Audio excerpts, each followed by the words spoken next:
It was back in 2004, while working in South Africa with co-stars Denise Black and Theo Landy. The three actors were travelling on a stretch of highway that was notorious for a number of carjackings that took place. The three had to pull over for a flat tyre, potentially caused by a trap, and were soon surrounded by 6 armed men who tied them up and stole their belongings. As is often the case in carjackings, Benedict Cumberbatch was tied up and forced into the boot of the car, which normally meant that he would be the one to lose his life. In this instance, the actors attempted to try and talk their way out of the situation, while Cumberbatch was forced into the boot of the car. After a few moments and some arguing from the carjackers, Cumberbatch was spared. He was allowed to live, and to this day, he and Denise Black insist they believe it was only through the luck of what they said that they were spared that day. A day that's completely changed his outlook on life, as he has since said, "I was definitely more impatient to live a life less ordinary. I wanted to swim in the sea that I saw the next morning. If you feel you're going to die, you don't think you're going to have all of those sensations again. A cold beer, a cigarette, the feel of the sun on your skin. All those hit you as firsts again. It is, in a way, a new beginning." The truth is, what he says after a near-death experience isn't too shocking, as we've talked before on the channel about how confronting your mortality can shift your perspective on life. The question is, why does this happen? How does mortality influence our attitudes to life? Well, let's look at some of the key factors people consider when they confront death. Number 1, we consider what's important. For most of us, we easily get caught up in the activity of our day-to-day lives that we lose touch with what we might find truly meaningful in life.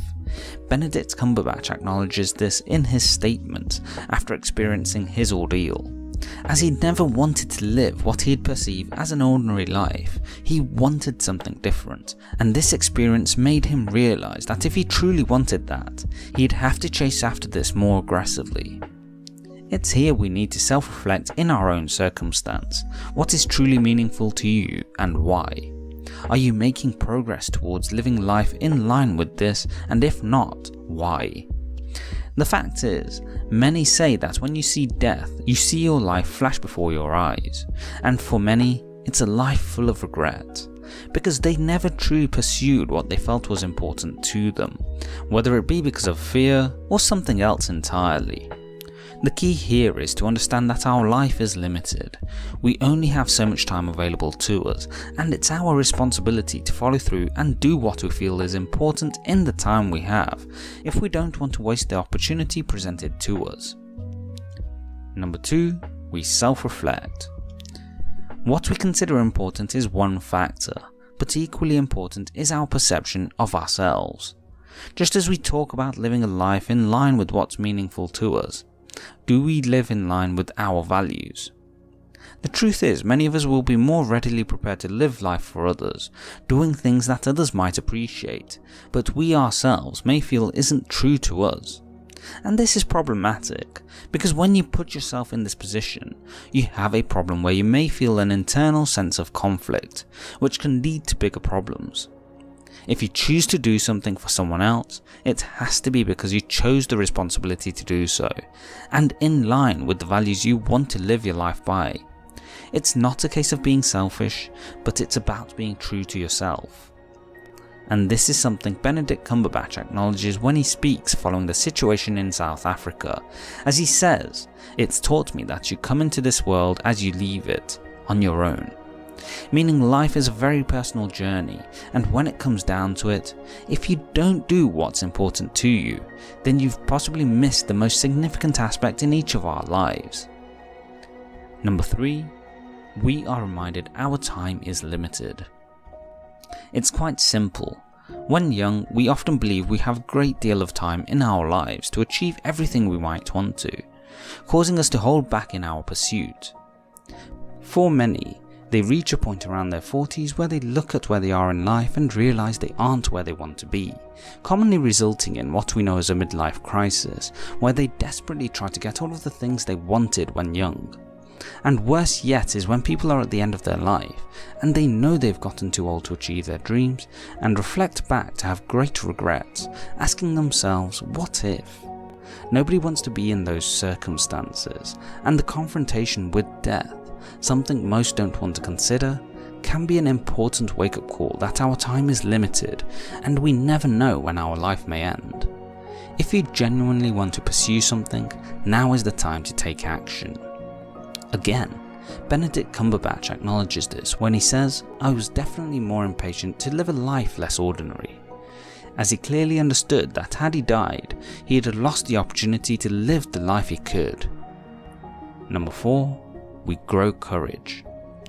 I've alluded to it earlier in this video, but one of the biggest factors that holds us back in life is our fear of failure, or how we might be perceived by others when pursuing a life of meaning.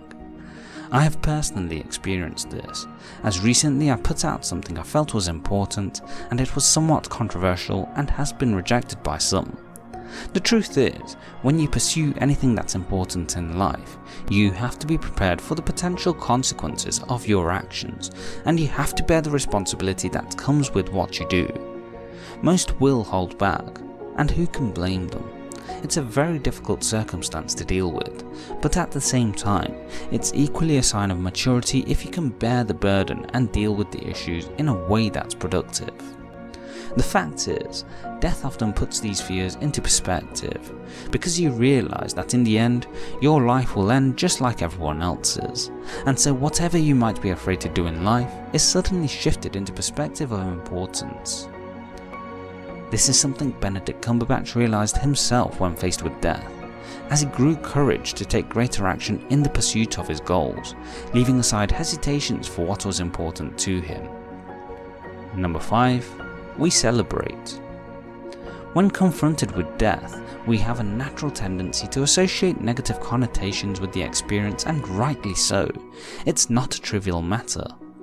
However, equally important is to acknowledge the role death plays in our lives and use it as a positive force to live life with meaning and purpose. If nothing else, death can be an incredible motivator, because with the aforementioned effects discussed, it gives us perspective on our lives and what we want to do in it.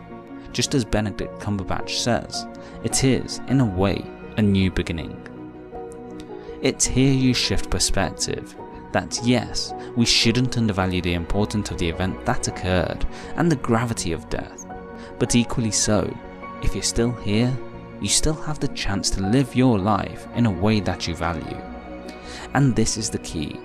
Just as we might confront death, if you're alive, then celebrate life and don't let it pass you by.